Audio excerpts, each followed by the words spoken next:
2 రోజుల క్రితం 10 జిల్లాల బాధ్యతలు 10 మందికి అప్పగించారు సీఎం రేవంత్. ఇప్పుడు వారంతా తమకు కేటాయించిన జిల్లాల్లో పర్యటిస్తున్నారు. సిద్దిపేటలో పర్యటించిన మంత్రి గడ్డం వివేక్ కాంగ్రెస్ ను బలోపేతం చేయాలన్నారు. ఇందుకోసం అవసరమైతే వారానికోసారైనా సిద్దిపేటకు వస్తానన్నారు. విభేదాలు పక్కన పెట్టి నేతలంతా కలిసి పనిచేయాలని సూచించారు.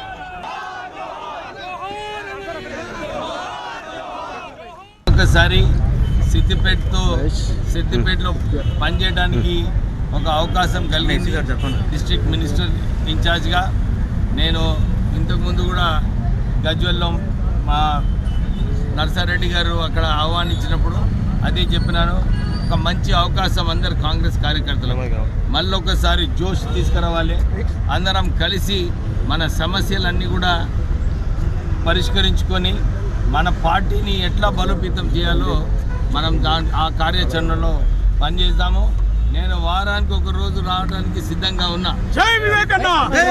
సిద్దిపేటలో మళ్ళీ కాంగ్రెస్ ఏదైతే ఇంతకుముందు బలంగా ఉండేనో మళ్ళీ దాన్ని మరొకసారి బలంగా చేయాలని చెప్పి మన మిత్రులందరితో కోరుతూ